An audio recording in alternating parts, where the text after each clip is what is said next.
Hello guys, Blagaga here, finally again with my normal voice, and this week not a lot happened, so I just decided to make a top 10 list about the cards that I think will be banned in the future. Most of them are sleeper cards right now, but they can be heavily abused, and it only takes like 1 or 2 cards to make them really broken.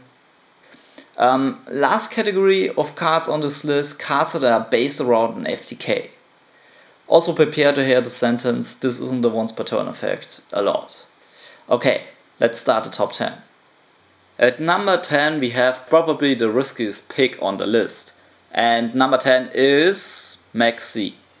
I know what you're thinking, you're an idiot and that Maxi is completely fair card, it's not a Floodgate, but your opponent even has a chance, so where's the problem?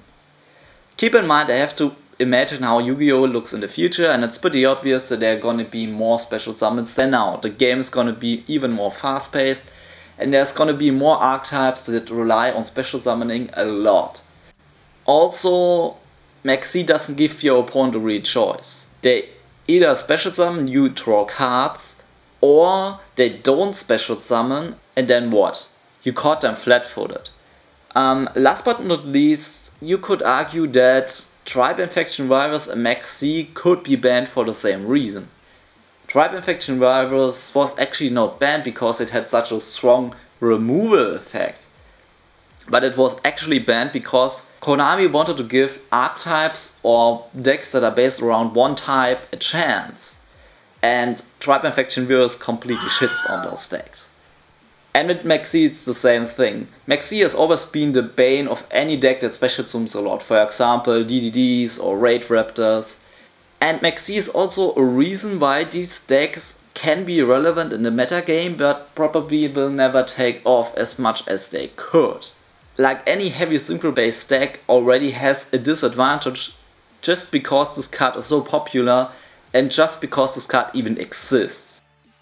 At place number 9 we also have a card that you probably didn't see coming, and that is Archlord Christian. So we have Cyber Angel support and we get the upcoming Dark Lord support. And with each new fairy, Archlord Christian will be a huge problem. I mean, look in the OCG. Dark Lords aren't even worth being called Dark Lords there. It's just Christian and her bitches. Like, that's just how it is. They just play around Christia, your opponent can special summon, okay, you can get around her, GG.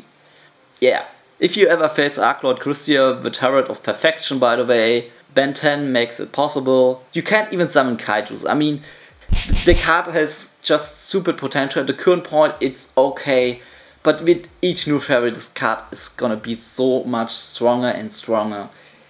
I'm pretty sure that at some point a lot of people will complain about this card. So at number 8 we actually have 2 cards, but mainly one. TG Hyper Librarian and Level Eater. Both cards basically are the bread and butter of every synchro based deck, and they can give you a ton of card advantage. Especially TG Hyper Librarian, which is in my opinion more likely to get banned than Level Eater. It's just a really abusable card that lets you draw so many cards. And thanks to this card drawing, this card can create boards that are nearly uncrackable. It doesn't have a once per turn effect, like most cards on this list, and we also don't know how crazy the tuner of synchro monsters are in the future. There could be some that make this card completely busted because they special summon other synchros from the deck or things like that, and then we have a real problem. At number 7 we have another sleeper card that we all know is really strong, but just waiting to get into the right deck to just be completely overpowered, and that is Naturia Beast. It is not once per turn, of course, it can be activated multiple times in the same chain, not generic, but also not bound to an impossible or outdated summon like Horus the Black Flame Dragon level 8, and it even gets you cards in the graveyard.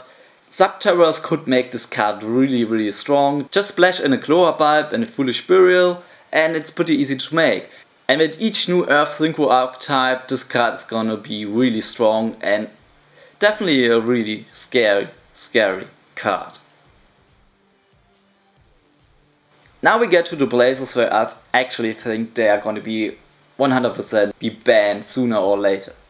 At number 6 we have Bahamut Shark. I made a whole video about this card and why it is in my opinion the new Tellarknight Ptolemaeus. Because of this I'm only gonna say this. Bahamut Shark summons 2 turtles really easily and can create boards that are very hard to get over. If you want more information, just click now on the screen or the link is also down in the description. At number 5 we actually have 2 cards, Didn and Instant Fusion. But Instant Fusion is more likely. The more level 5 fusion monsters are out there, the better this card becomes. And the more versatile it gets. Having a Swiss army knife that can solve basically any problem for just 1000 life points isn't really fair. Even if Norden is power crept, Instant Fusion won't be as long as there are good low level fusion monsters out there. And we already have a few. So with upcoming low level fusion monsters, this card is gonna be even stronger and it's probably banned somewhere in the future. At number 4 we have again 2 cards which are responsible for multiple FTKs and they're always used together. Fusion Gate and Blaze Phoenix, the Burning Bombardment Bird.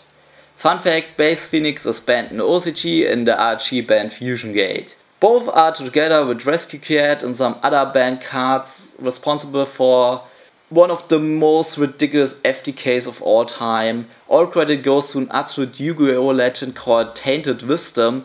Link is down in the description to his channel and to his video. Just watch it and you see why Blaze Phoenix and Fusion Gate are actually problems. It also shows you why nearly all cards in Yu-Gi-Oh nowadays have the sentence you can only use this effect once per turn.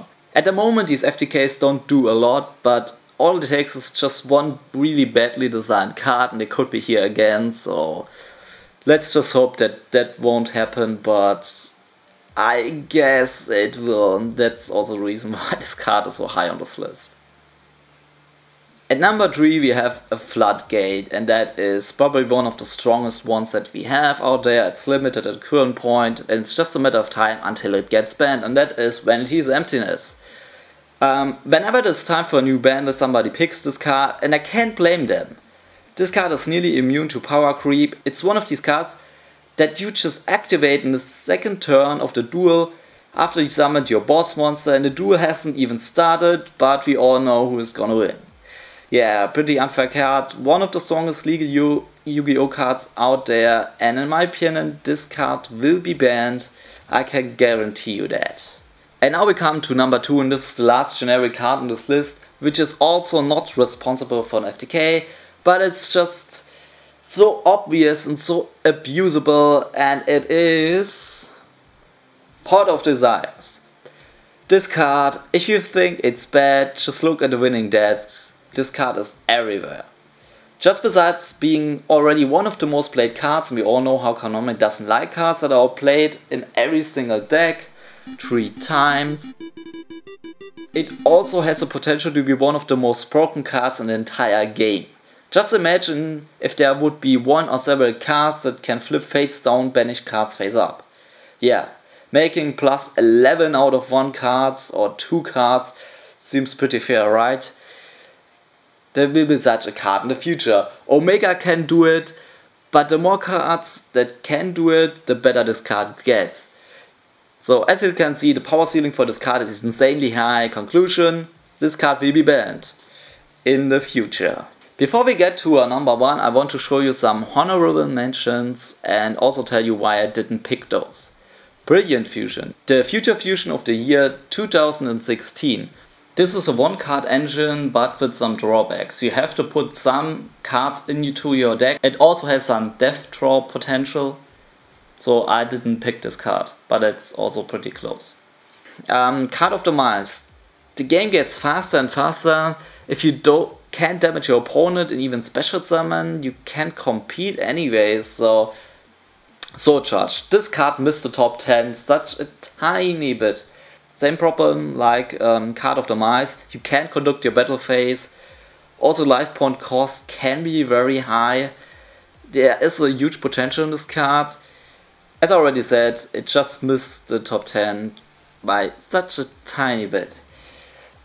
Exodia, simply there will always be other cards that are banned first, Also, you haven't seen my number 1 pick yet, which makes a ban of Exodia unnecessary anyway. And now we get to our number 1s, yes you heard right, number 1s, and that are Life Equalizer and especially Royal Magical Library. Do I have to explain this? Alright. Both cards are responsible for multiple FTKs and OTKs. The draw power I get with Library is probably the most abusable in the entire game. Yes, it's not once per turn. Yes, this card together with Life Equalizer is the reason why Wall of Revealing Light is still limited, why Upside Goblin is limited, and why Chicken Game is banned, and why most draw cards today can be only activated once per turn. Life Equalizer is banned in the OCG after a Magic Explosion deck. That's how the Life Equalizer library decks actually caught topped. At some point it even was so strong that people main decked Effect Veiler just to counter this deck. But why isn't Royal Magical Library actually banned yet? I have a theory about this and I want to share it. So we all know that at the current point Konami is publishing new versions of all structure decks. First Monarchs, then Felgrand, then next year we will get Ancient Gear support. But what upcoming decks could we expect? Well, Zombies, maybe Machina, or maybe Endymion structure deck? How much should we bet that the library will be banned as soon as the structure deck is released? In my opinion, Konami is only keeping this at 3 copies at the moment so that they can increase the sales of the structure deck in the future. But I think this card should be banned a long time ago. It's very abusable, and I can only tell you this. If we had the old rulings that the starting player would draw 6 cards, this card would be already banned because of Pendulum decks. Because the consistency would be there that you can completely draw like 4 cards out of Pendulums. With decks like Ignites and with Metal Force, it would be so consistent. And the draw power would be so insane. Okay, that's it. I hope you enjoyed this top 10 list. Do you agree with my list? Did I forget some cards? What cards would you pick? Leave a like or sub to my channel. It's pretty new and pretty small, so yeah. It's just one click right here. So thanks for watching. Till next time. Bye.